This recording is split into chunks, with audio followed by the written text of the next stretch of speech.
Olá, boa noite para vocês. Agora 6 horas e 52 minutos. Os irmãos Cravinhos vão poder cumprir o restante da pena em regime semiaberto. A informação é da Vara de Execuções Criminais de Taubaté. Daniel e Christian estão presos desde 2002 na P2 de Tremembé. Os irmãos Cravinhos foram condenados a 38 anos de prisão pela morte dos pais de Suzane von Richthofen. Na época, Daniel era o namorado de Suzane e eles teriam planejado o crime. Manfred e Marisia Richthofen eram contra o namoro da filha. O casal foi encontrado morto dentro da casa na zona sul de São Paulo. A decisão que passa os irmãos Cravinhos do regime fechado para o semiaberto é da juíza Sueli de Oliveira Armani, da Vara de Execuções Criminais de Taubaté, que atendeu o pedido feito pela defesa dos irmãos Cravinhos. Apesar disso, eles não terão direito à saída temporária na Páscoa, pois o detento precisa ficar pelo menos 40 dias em observação. Nesta tarde, o promotor da Vara de Execuções Criminais de Taubaté, Dr. Paulo Rogério, falou com a nossa reportagem sobre o assunto. Márcio Corrêa tem as informações. O pedido de progressão de pena foi feito em 2011 e o parecer saiu em janeiro deste ano. Daniel Cravinhos foi condenado a 39 anos de prisão e o irmão dele, Christian, a 38. Ambos estão presos na Penitenciária 2 de Tremembé e já cumpriram 1/6 da pena. Vamos conversar com o promotor Paulo Rogério Bastos, promotor criminal de Taubaté. Promotor, além do tempo de que já passaram na prisão, 1/6 da pena, quais os outros critérios que o senhor usou para dar o parecer favorável? O critério primordial foi o exame criminológico amplamente favorável ao Christian e ao Daniel.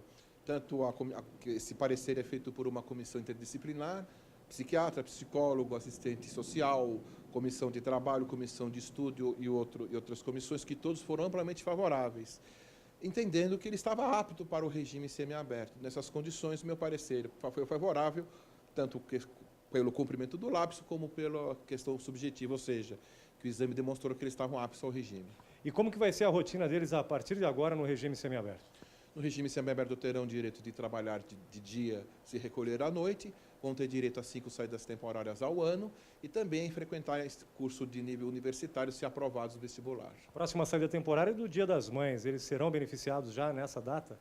Não é possível afirmar agora com certeza ou não, eles teriam que preencher todos os requisitos da portaria da saída temporária e só no momento adequado é que a gente poderia analisar isso. Agora está um pouco cedo para dizer sim ou não sabemos. É provável? É provável, tudo indica que sim. Existe alguma chance deles voltarem para o regime fechado?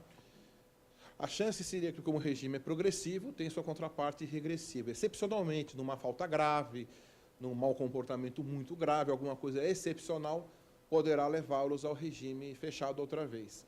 Uma falta grave, principalmente o regime regressivo, é calcado geralmente na falta grave, mas acho difícil isso acontecer. Existe a possibilidade da progressão de pena dos irmãos Cravinhos, beneficiarem de alguma forma a Suzane von Richthofen, que também foi condenada pelo mesmo crime?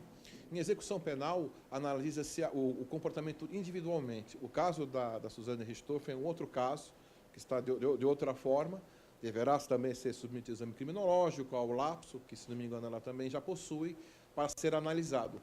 Cada processo em execução penal ele é subjetivamente analisado, ou seja, você vê a pessoa da dor educando. No caso da Suzane, deverá eventualmente, oportunamente, ser feito o exame criminológico para que possamos avaliar a situação dela.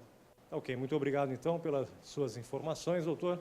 Márcio Corrêa de Taubaté para o Band Cidade. E foi concluída a sindicância aberta para apurar as causas do acidente com o bondinho na Estrada de Ferro em Campos do Jordão. O condutor da automotriz estaria em alta velocidade. O acidente aconteceu no dia 3 de novembro do ano passado. O bondinho descarrilou no trecho de Santo Antônio do Pinhal. 3 pessoas morreram e 40 ficaram feridas. A comissão de sindicância interna apurou que o mototorneiro agiu com imperícia e imprudência ao trafegar no percurso de descida da serra em desacordo com os procedimentos operacionais. No momento do acidente, a velocidade da automotriz estava acima dos 29 km por hora, limite para entrar de forma segura na curva. Segundo testemunhas, o trem estava a uma velocidade de 70 km por hora. A conclusão da sindicância será encaminhada à Polícia Civil, ao Ministério Público Estadual e à Corregedoria Geral da Administração. A Secretaria dos Transportes Metropolitanos determinou a instauração de procedimento administrativo disciplinar com aplicação de sanções ao funcionário que podem variar de advertência à demissão. E famílias que foram removidas do edifício Daniela, interditado pela Defesa Civil, estão alojadas em hotéis de Taubaté. Longe de casa, elas tentam voltar à rotina. A construtora responsável pela queda de um muro que causou todo o problema no último domingo é alvo ainda de outras denúncias semelhantes. No local onde houve o desmoronamento, os moradores já começaram a voltar para casa. Depois da vistoria dos engenheiros da Ergplan e da Prefeitura, apenas uma casa e o prédio Daniela continuam interditados. O conjunto de 12 apartamentos ficou com o alicerce exposto e é um dos imóveis que mais preocupam as autoridades. Segundo a Defesa Civil, das 56 famílias afetadas pela queda do muro, 15 permanecem em hotéis com as despesas pagas pela construtora. Daniela e mais 3 pessoas moravam nesta casa que afundou e terá que ser demolida. Apesar de hospedada com a família, ela convive com a angústia de não ter para onde ir. Disseram que a gente podia ficar até que na quinta-feira, mas a gente não tem certeza. Aí depois de quinta-feira, talvez mandem a gente para outro lugar, mas a gente não sabe. É uma situação que a gente não deseja nem para nosso pior inimigo. Assim. É horrível tudo isso que está acontecendo. Esta academia, vizinha à obra dos prédios e apartamentos, também foi atingida. A remoção do entulho do que sobrou da sala de ginástica já começou, mas o local vai continuar fechado por tempo indeterminado. Não é a primeira vez que a Ergplan se envolve em um caso de desmoronamento. Nós estamos no condomínio Világio Itália, no bairro Estiva, em Taubaté, que também pertence à construtora. Aqui existia um muro que fazia a divisão dos imóveis com o terreno ao lado. Ele também cedeu no mês passado e atingiu parcialmente esta residência. O acidente aconteceu dia 13 de janeiro, depois de uma forte chuva. Com a queda, o rancho onde ficava a churrasqueira foi totalmente destruído. Uma enxurrada de lama e entulho invadiu a casa.